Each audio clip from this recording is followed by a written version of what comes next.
अगर आप जिंदगी भर नबी का जिक्र करते रहें और जिक्र सुनाते रहें, आले नबी का जिक्र करते रहें और जिक्र सुनाते रहें, अहले बैत के फजाइल और मनाकिब बयान करते रहें, लेकिन नबी के नक्शे कदम को आपने अपनाया नहीं, नबी की पैरवी नहीं की, नबी की इत्तिबा नहीं की, आले नबी के नक्शे कदम पर आप नहीं चले, तारीफें करते रहे, तो क्या आपको नजात मिल जाएगी? क्या ये नजात के लिए काफी है? नजात उस वक्त मिलेगी जब नबी को भी मानो और नबी की भी मानो, आले नबी को भी मानो और आले नबी की भी मानो। लेकिन हम अपने अमल से क्या जाहिर करते हैं? हमारा अमल ये बता रहा है कि हम नबी को तो मानेंगे और मान रहे हैं, लेकिन नबी की नहीं मानेंगे। हम आले नबी को मानेंगे, लेकिन आले नबी की नहीं मानेंगे।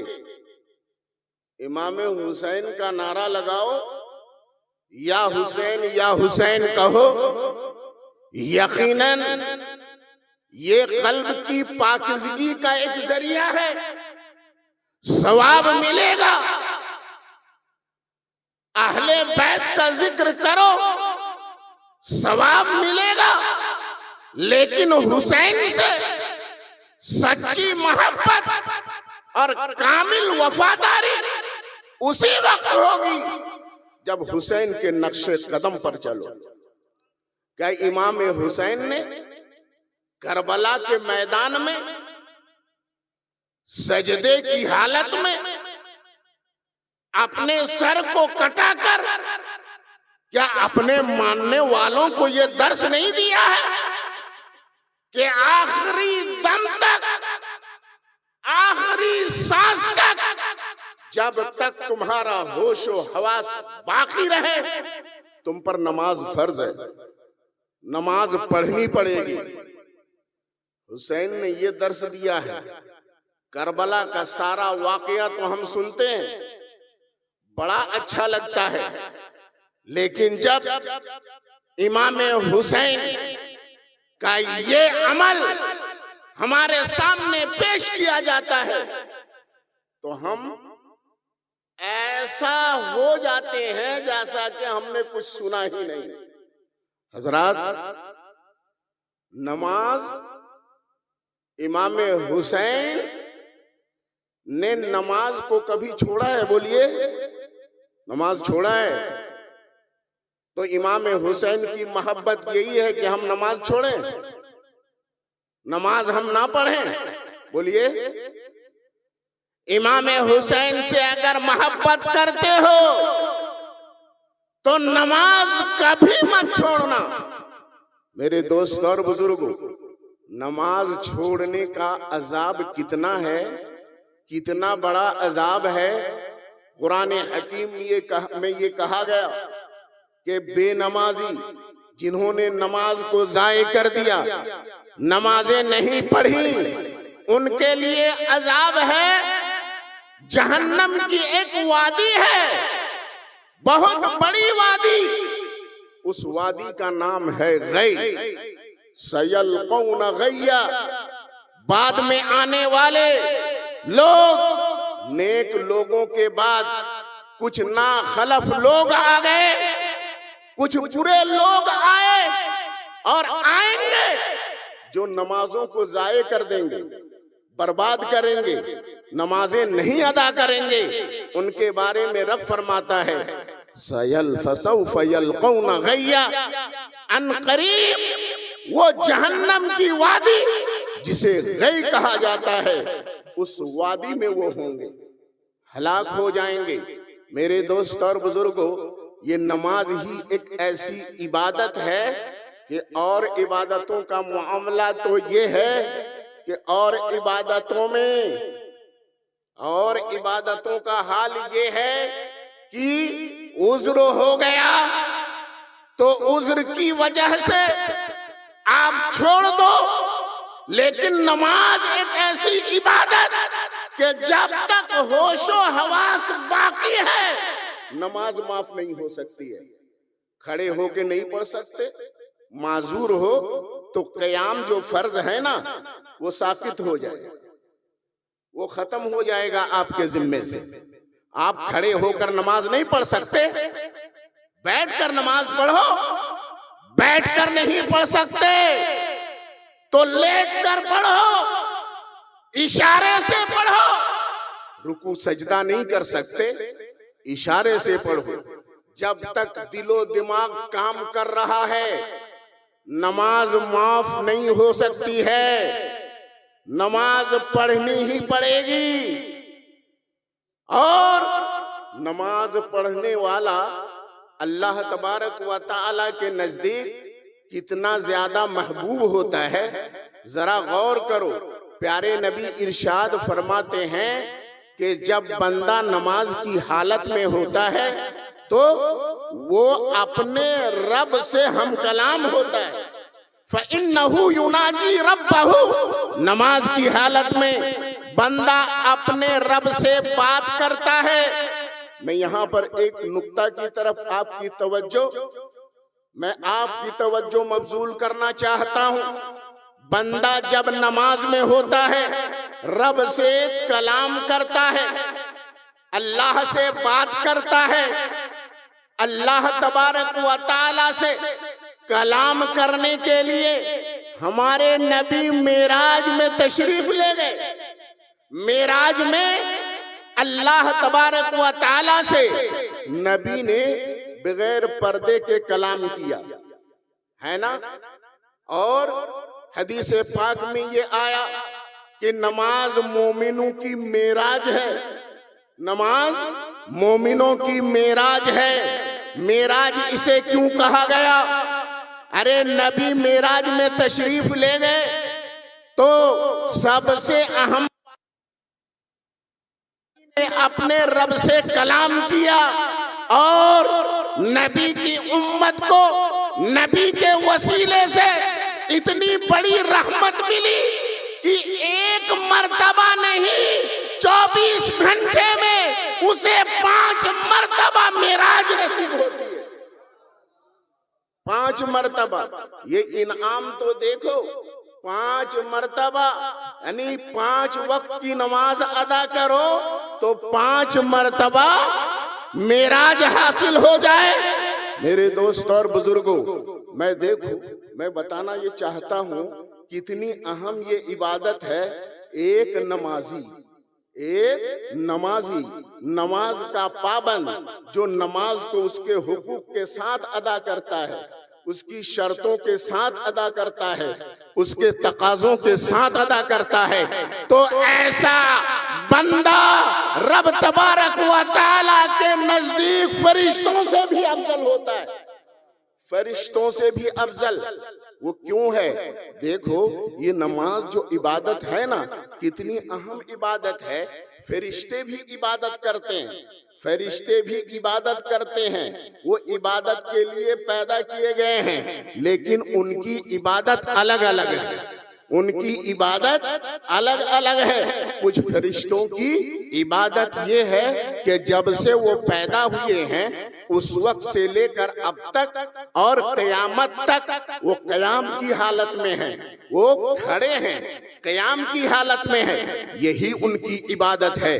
कुछ फरिश्ते ऐसे हैं जब से वो पैदा हुए हैं उस वक्त से लेकर अब तक रुकू की हालत में है और क़यामत तक रुकू की हालत में रहेंगे। यही उनकी इबादत है। कुछ फरिश्ते सजदे की हालत में हैं, क़यामत तक सजदे की हालत में रहेंगे। कुछ फरिश्ते क़ुऊद की हालत में हैं, बैठे हुए हैं, कादा की हालत में हैं, वो हमेशा कादा की हालत में रहेंगे, क़ुऊद की हालत में रहेंगे। मेरे दोस्त और बुजुर्गों, जो क़याम की हालत में है ना, उनको रुकू नसीब नहीं है। तवज्जो चाहूंगा, जो क़याम की हालत में है उन्हें रुकू नसीब नहीं है, वो रुकू वाली इबादत उनको नहीं मिल रही है। जो रुकू की हालत में है उन्हें सजदा नसीब नहीं हो रहा है, जो सजदे की हालत में है उन्हें क़ुऊद नसीब नहीं होता है। लेकिन कुर्बान जाओ, तुम ऐसे नबी की उम्मत में हो, नबी मेराज में तशरीफ ले गए, तुम्हारे लिए ऐसा तोहफा लेकर के आए कि एक इबादत है जिसमें सारे फरिश्तों की इबादत मौजूद है, उसमें क़याम भी मौजूद है, उसमें क़ुऊद भी मौजूद है, उसमें रुकू भी मौजूद है, उसमें सजदा भी मौजूद है। तो तुम एक इबादत कर लो, यह फरिश्तों की तमाम इबादतों के बराबर है। इसी वजह से एक नमाजी अगर नमाज के हुकूक के साथ नमाज की पाबंदी करता है तो उसका दर्जा फरिश्तों से भी अफजल हो जाता है। मेरे दोस्त और बुजुर्गों, ये मामूली बात नहीं है। नमाज ये गुनाहों को खत्म कर देती है। अगर बड़े बड़े गुनाहों से तुम बच जाओ और ये नमाज की पाबंदी कर लो, पांचों वक्त की नमाज की पाबंदी कर लो, तो छोटे छोटे गुनाह रब की रहमत से खुद ब खुद खत्म हो जाते हैं। बड़े बड़े गुनाहों से बच जाओ तो ये नमाजों से छोटे छोटे गुनाह खुद ब खुद मिट जाते हैं। कुरान हकीम में आया, इन्नल हसनात युज़हिबन सय्यिआत। ये हसनात से क्या मुराद है? मुफस्सिरीन किराम ने इरशाद फरमाया, यहाँ हसनात का मतलब है पांचों वक्त की नमाज। पांच वक्त की नमाजों की पाबंदी करो तो तुम्हारे छोटे छोटे गुनाह खुद ब खुद खत्म हो जाएंगे। बड़े गुनाहों से बच जाओ। मेरे दोस्त और बुजुर्गों, जब तक बंदा नमाज की पाबंदी नहीं करता उस वक्त तक रब का मुकर्रब नहीं होता, रब की नजदीकी उसे हासिल नहीं होती। ऐसे गुनाह से बंदा पाक हो जाता है नमाजों के जरिए से। जैसे कि एक आदमी 5 मरतबा गुस्ल करे। प्यारे नबी ने इरशाद फरमाया, नमाज की मिसाल देते हुए, मेरे सहाबा बोलो, अगर तुम में से किसी आदमी के दरवाजे पर कोई तालाब हो और उस तालाब में वो 5 वक्त गुस्ल करे तो हल यबका मिन दरनिही शैउन, क्या उसके जिस्म में कुछ मैल बाकी रहेगा? कुछ मैल कुचैल बाकी रहेगा?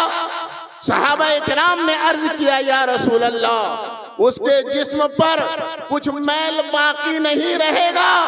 तो मेरे आका ने इरशाद फरमाया, ज़ाका मसलुस सलावातिल खम्स। ये 5 नमाजों की तरह, 5 नमाजों की मिसाल ऐसी ही है।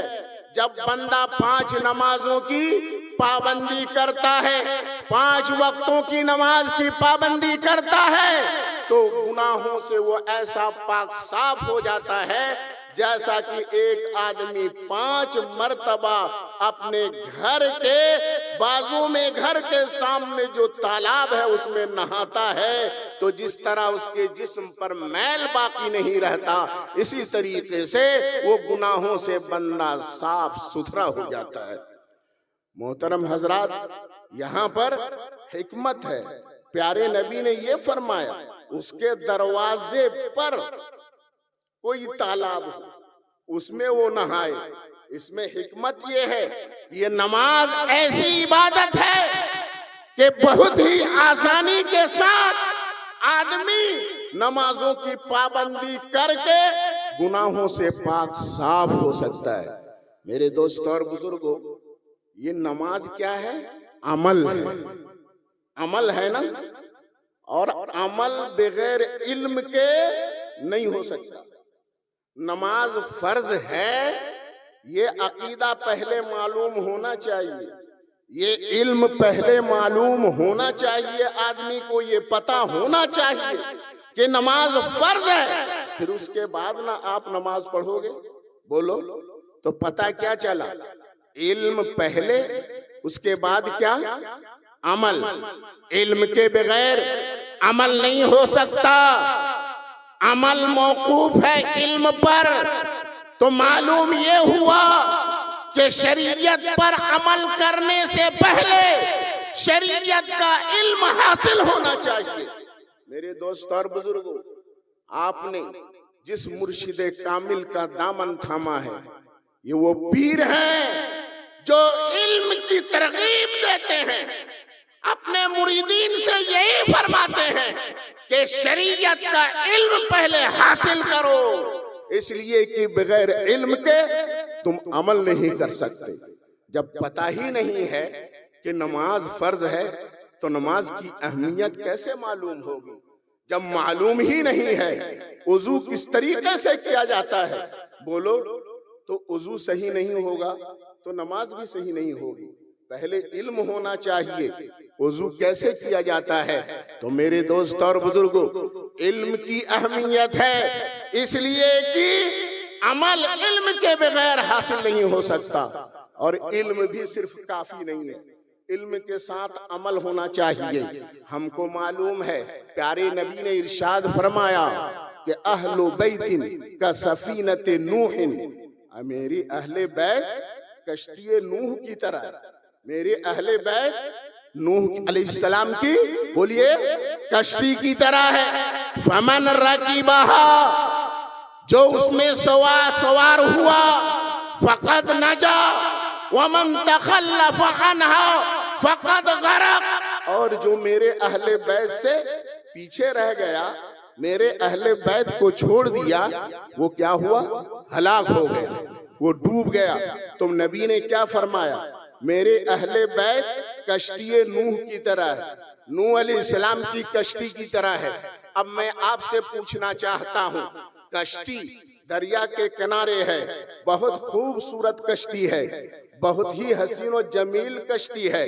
अगर आप दरिया के किनारे खड़े होकर के सुबह से लेकर शाम तक उस कश्ती की खूबी बयान करें, उसके हुस्न जमाल को बयान करें, कश्ती बड़ी अच्छी है, बनाने वाले ने कितनी अच्छी कश्ती बनाई है, क्या ही खूबसूरत है, क्या ही डिजाइन है। सुबह से लेकर शाम तक दरिया के किनारे में खड़े होकर उस कश्ती की तारीफ करते रहो, तो क्या दरिया के उस पार चले जाओगे? बोलो, उस पार चले जाओगे? जाओगे? जा सकोगे? नहीं ना। सुबह से शाम तक, शाम से सुबह तक, एक दिन, 2 दिन, 1 हफ्ता, 1 महीना तारीफ खाली करते रहो, उसकी खूबी खाली बयान करते रहो, नजात मिल जाएगी? बोलो, किनारे लग जाओगे? उस पार जा सकोगे? हरगिज नहीं। क्या पता चला? अरे अहले बैत कश्ती नूह की तरह है, कश्ती नूह की तरह है अहले बैत। अब अहले बैत के हुस्नो जमाल की तारीफ करो, अहले बैत के फजाइलो मनाकिब बयान करो, अहले बैत का खाली जिक्र करते रहो, खूबियां बयान करते रहो, और उस कश्ती पे सवार ना हो। अहले बैत के तौर तरीके को ना अपनाओ। अहले बैत ने जो तलकीन की है अमल की, उस अमल को ना अपनाओ, उनके तरीके पर ना चलो, तो क्या उस कश्ती पर सवार होना हुआ? नहीं। कश्ती पे सवार होना तो उस वक्त पाया जाएगा जब अहले बैत के तौर तरीके को अपनाओ, अहले बैत की मान लो, तो कश्ती पे सवार होना हुआ। अब जब तुम सवार हो जाओगे, यानी अहले बैत के कहने के मुताबिक अमल करोगे, अहले बैत के मुताबिक चलोगे, तब तुम नजात पाओगे। मेरे दोस्त और बुजुर्गों, हमने शॉर्टकट निकाल लिया है, हर चीज में शॉर्टकट। हर चीज में जल्दी से नजात मिल जाए, बस हम पार हो जाएं। यकीन रखो ये मोहब्बत कामिल मोहब्बत नहीं है। लाख जिक्र करते रहो, फजाइल बयान करते रहो, ये कामिल मोहब्बत नहीं हो सकती है, ये सच्ची मोहब्बत नहीं हो सकती है। सच्ची मोहब्बत उसी वक्त होगी जब के तुम महबूब के कहने पर अमल करो, महबूब के कहने पर अमल करो। इसलिए कि मोहब्बत करने वाला अपने मुहिब का, अपने महबूब का फरमा बरदार होता है, वो उसका नाफरमान नहीं होता है। मेरे दोस्त और बुजुर्गों, इसीलिए मैं आपसे ये गुजारिश करूंगा कि सुन्नियों का आज हाल बहुत बुरा है। मस्जिद बना रहे हैं ना, आलीशान मस्जिद, हर जगह ये देखा जा रहा है। खूबसूरत से खूबसूरत मस्जिद, मस्जिद की तामीर मुकम्मल हो गई, अब उसमें टाइल्स लगाना है, ज़ेबो ज़ीनत इख्तियार करना है। क्या टाइल्स का नाम मस्जिद है? क्या नक्शो निगार का नाम मस्जिद है? ऊंचे मीनार का नाम मस्जिद है? बेहतरीन गुंबद का नाम मस्जिद है? हरगिज नहीं। अगर बगैर किसी इमारत के किसी भी वक्फ वाली जमीन में अगर जमात के साथ नमाज पढ़ लो तो शरीयत में वही मस्जिद है। मस्जिद की तारीफ क्या है बोलिए? मस्जिद किसे कहते हैं? हम तो यही समझते हैं ना कि गुंबद दिखे, मीनार दिखे, मेहराब दिखे, मिंबर नजर आए तो वो मस्जिद है। लेकिन शरीयत इसे मस्जिद नहीं कहती। शरीयत में मस्जिद क्या है? किसी आदमी ने अपनी जमीन को खालिस अल्लाह तबारक व ताला के लिए मस्जिद के नाम मस्जिद के लिए वक्फ कर दिया और उसमें नमाज अदा कर ली गई जमाअत के साथ, तो वो मस्जिद, वो जमीन हो गई, वो मस्जिद है। दीवार रहे या ना रहे, अब उसमें आप चप्पल पहन के नहीं आ सकते, मतलब आदाब के खिलाफ है। उसको आप बेच सकते हैं? बोलो। अगर किसी ने ये जमीन मान लो वक्फ कर दिया मस्जिद के लिए और यहाँ पर जमात के साथ नमाज भी हो गई, बोलो अब इसे आप मदरसे में बदल सकते हो? इसको मदरसा बना सकते हो? बोलिए। अरे कुछ मसाइल भी आप सीखो, मदरसा बना सकते हो? अरे मदरसा भी तो बनाना इबादत है, नेकी का काम है। अरे मस्जिद नहीं मदरसा बना देंगे, सराय खाना बनाना ये भी इबादत है। चलो मस्जिद नहीं सराय खाना बना देंगे, मुसाफिर खाना बना देंगे, किसी और नेक काम में हम काम के लिए लगा देंगे, कोई और इमारत बना लेंगे। आप कर सकते हैं ऐसा? हरगिज नहीं कर सकते। क्यों? इसलिए कि जब वक्फ करने वाले ने अल्लाह तबारक व ताला के लिए वक्फ कर दिया, मस्जिद के लिए वक्फ कर दिया, तो अब वो बंदा उसका मालिक नहीं रहा, अब वो उसका मालिक नहीं रहा। जब वो खुद मालिक नहीं रहा, देने वाला, जमीन वक्फ करने वाला, अब अगर चाहे कि मैं इसको मदरसे के लिए दे दूं, इसको मैं मुसाफिर खाने के लिए दे दूं, मैं किसी और नेक काम के लिए दे दूं, वो देने वाला खुद नहीं कर सकता है।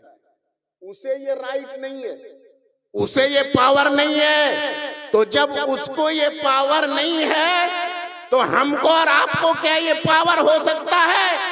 जब वो खुदा की जमीन है, जब खुदा की जमीन है तो ना उसे बेच सकते हैं, ना उसे किसी को हिबा कर सकते हैं, ना दान कर सकते हैं, ना किसी और काम के लिए उसे लगा सकते हैं। मेरे दोस्त और बुजुर्गों, लेकिन आज बहुत सी जगहों में ये देखा जाता है, मस्जिद है उसके बाजू में मकतब है ना। देखिए हर वक्फ अलग अलग होता है, और वक्फ जो अलग अलग होता है ना, वाकिफ के मंशा के खिलाफ नहीं कर सकते। फिक्र की किताबों में मौजूद है कि वक्फ जिसके लिए है वो नस्से शारे की तरह है। शर्तुल वाकिफे का नस्से शारे, शारे के नस की तरह है, बदल नहीं सकते। लेकिन करते क्या है बहुत सी जगहों में, मस्जिद छोटी है, मकतब की जगह है, चलो मकतब को मस्जिद में शामिल कर लिया जाए। ऐसा बहुत सी जगहों में करते हैं। पढ़ाई तो होगी बच्चों की, चलो मकतब को मस्जिद में शामिल कर लेते हैं। वो अज खुद ऐसा कर लेते हैं, नाजायज है, हराम है। अल्लाह तबारक व तआला के यहाँ जवाब देना पड़ेगा। मेरे दोस्त और बुजुर्गों, तो अर्ज करने का मकसद ये है कि सच्चे पीर से जुड़े हुए हो तो पीर की तालीम पे अमल करो, पीर जो बोले उस पे अमल करो। ये नहीं है आप मुरीद होते हो, ये मकसद नहीं है कि पीर के हाथ पे आपने हाथ दिया और ये अहद किया, वादा किया कि हुजूर आपको साल में 1 मरतबा 2 मरतबा हम आपको दावत देंगे, आपकी खातिरदारी करेंगे, हुजूर आपके नारे लगाएंगे आपके नाम के। क्या यही मतलब है? पीरी मुरीदी इसी को कहते हैं? नहीं ना, ये तो हमारी मोहब्बत है, ये अकीदत है। मोहब्बत का इजहार होना चाहिए, इस्तेक़बाल होना चाहिए, अपने पीर को सबसे बड़ा समझना चाहिए, वरना कामिल मोहब्बत नहीं है, पक्की मोहब्बत नहीं है। ये मोहब्बत होनी चाहिए, टूट के मोहब्बत करो अपने मुर्शिद से, वरना फैज नहीं मिलेगा, फैजान का सिलसिला बंद हो जाएगा। मोहब्बत करो लेकिन सिर्फ पीर के से मोहब्बत अपने मफाद के लिए ना करो, अपने दुनियावी फायदे के लिए मत करो कि पीर साहब से मोहब्बत करेंगे तो पीर साहब के पास जाएंगे, तावीज के लिए तावीज दे देंगे, घर के लिए दुआ कर देंगे, बरकत हो जाएगी, औलाद के लिए दुआ करेंगे, सेहत और तंदुरुस्ती मिलेगी। ये सब दुनियावी फायदे हैं। अरे कभी इसलिए भी जाओ पीर के पास कि हुजूर दुआ फरमा दीजिए कि मैं मुत्तकी बन जाऊं, मैं परहेजगार बन जाऊं, मैं नमाजी बन जाऊं। मुझे बताओ ऐसा कोई मिलता है? मैं समझता हूं शायद ही कोई बंदा ऐसा हो, शायद ही कोई मुरीद ऐसा हो कि आकर के पीर से कहे हुजूर मैं गुनहगार हूं, बदकार हूं, मेरे लिए दुआ फरमा दीजिए कि मैं नेककार बन जाऊं। ये असल मकसद है। ये जो बुजुर्गाने दीन है ना, ये बुजुर्गाने दीन तुम्हारे नारों से खुश नहीं होते, इसलिए कि उन्हें तुम्हारे नारों की जरूरत नहीं है। जो अल्लाह तबारक व तआला के लिए जीता है, अल्लाह के लिए जो मरता है, जिसका सोना जागना अल्लाह के लिए, जिसका चलना फिरना अल्लाह के लिए, अल्लाह की रिजा के लिए जो बंदा जो अमल करता है ना, तो फिर मखलूक को अल्लाह तबारक व तआला उसकी जानिब फेर देता है, मखलूक के दिलों को उस बंदे की जानिब फेर देता है और लोग टूटकर उससे मोहब्बत करते हैं, ना चाहते हुए भी मोहब्बत करते हैं। मेरे दोस्तों, बहुत से ऐसे लोग हैं जो मसरूर होकर के, तवज्जो चाहूंगा, मसरूर होकर मतलब खुश होकर के मोहब्बत करते हैं, कदम बोसी करते हैं, दस्त बोसी करते हैं। अब बहुत से ऐसे हैं जो मजबूर होकर करते हैं, अपनी मजबूरी की बुनियाद पर।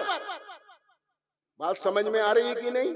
ये मजबूरी कहाँ से आती है? ये अल्लाह तबारक व तआला उसके साथ ऐसी मजबूरी लगा देता है कि वो ना चाहते हुए भी उस बंदे खुदा से मोहब्बत करता है, चाहे वो मोहब्बत किसी दुनियावी मफाद के लिए ही क्यों ना हो। अल्लाह तबारक व तआला अपने उस महबूब बंदे को जब अपना महबूब बंदा बनाता है ना, तो याद रखो अल्लाह तबारक व तआला फरमाता है हदीस पाक में, फरिश्तों से इरशाद फरमाता है, ऐ मेरे फरिश्तों, मैं अपने फला बंदे से मोहब्बत करता हूँ। तमाम फरिश्तों सुन लो, तुम भी उनसे मोहब्बत करो। और जब वो फरिश्ते मोहब्बत करते हैं तो फरिश्ते रूए जमीन के लोगों से कहते हैं, ऐ जमीन में बसने वाले लोगों, फला बंदा अल्लाह तबारक व तआला का महबूब बंदा है, अल्लाह उस बंदे से मोहब्बत करता है, तमाम फरिश्ते उस बंदे से मोहब्बत करते हैं, तुम सब भी उस बंदे से मोहब्बत करो। ये अल्लाह तबारक व तआला की तरफ से ऑर्डर होता है और फरिश्ते ऐलान कर देते हैं तो पूरी मखलूक उसकी तरफ टूट पड़ती है। बोलो, कोई ऐलान नहीं, प्रचार नहीं, पता चला मसूदे मिल्लत तशरीफ ला रहे हैं, दरियापुर की सरजमीन पे तशरीफ ला रहे हैं, लोग कशा कशा चले आते हैं, लोग गाड़ियों से चले आ रहे हैं, पैदल चले आ रहे हैं, मोटरसाइकिल से चले आ रहे हैं, भीड़ खत्म नहीं होती है। सुबह देखो, शाम देखो, रात देखो, दिन देखो, एक तरह की भीड़ है। ये किस लिए है? ये सिर्फ इसलिए है कि अल्लाह तबारक व तआला उस बंदे से राजी है। इस वजह से मखलूक के खुदा के दिलों को अल्लाह ने उनकी तरफ फेर दिया है। मेरे दोस्त और बुजुर्गों, तो ये जो बुजुर्गाने दीन है ना, ये तुम्हारे नारों के मोहताज नहीं है, तुम्हारे इस्तिकबाल के मोहताज नहीं है, तुम्हारी भीड़ के मोहताज नहीं है। ना ये तुम्हारे नारों से खुश होते हैं, ना तुम्हारी ये तारीफ से खुश होते हैं।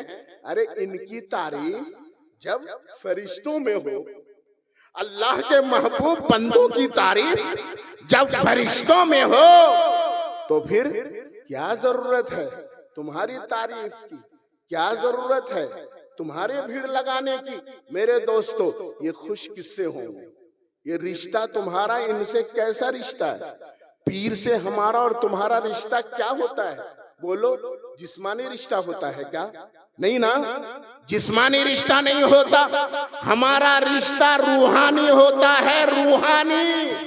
तो पीर की रूह खुश होगी कब? जबकि तुम पीर की पसंद के मुताबिक काम करो। तो पीर को क्या पसंद है? ये तुम्हारा फूल माला पसंद है, ये तुम्हारा हार पसंद है, ये तुम्हारा नारा पसंद है? नहीं, पीर को पसंद ये है कि तुम नमाजी बन जाओ। पीर को ये पसंद है कि तुम परहेजगार बन जाओ, तुम मुत्तकी बन जाओ, गुनाहों को छोड़ दो, अल्लाह तबारक व तआला के हक को अदा करो, बंदों के हक को अदा करो, पड़ोसियों के हक को अदा करो। मेरे दोस्तों और बुजुर्गों, तो पीर की पसंद को अपनी पसंद बना लो, ये सच्ची मुरीदी है। पीर की पसंद को अपनी पसंद बना लो मेरे दोस्तों और बुजुर्गों। और पीर की पसंद यही है, पहली पसंद, कि तुम सब नमाजी हो जाओ। सब नमाजी बनेंगे? अरे नियत अच्छी रखे। पीर की मौजूदगी में सब वादा कीजिए, हाथों को उठाइए, बुलंद कीजिए, हम सब नमाजी बन जाएंगे, सब लोग नमाजी हो जाएं। छूट जाए नमाज, अल्लाह तबारक व तआला कोताहियों को माफ फरमाने वाला है। बंदा जब अपनी कोताहियों को रब की बारगाह में पेश करता है, अपनी कमियों को पेश करता है, तो रब तबारक व तआला बंदे की कमियों को माफ फरमा देता है। मेरे दोस्तों, वो गफूर है, वो गफ्फार है।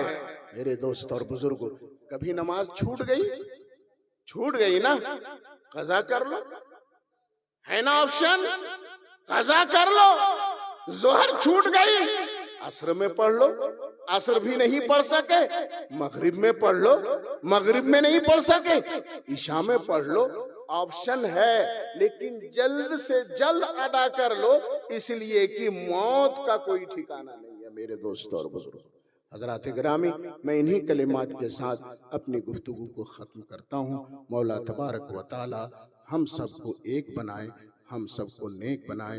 व आखिरु दावाना अनिल हम्दुलिल्लाहि रब्बिल आलमीन।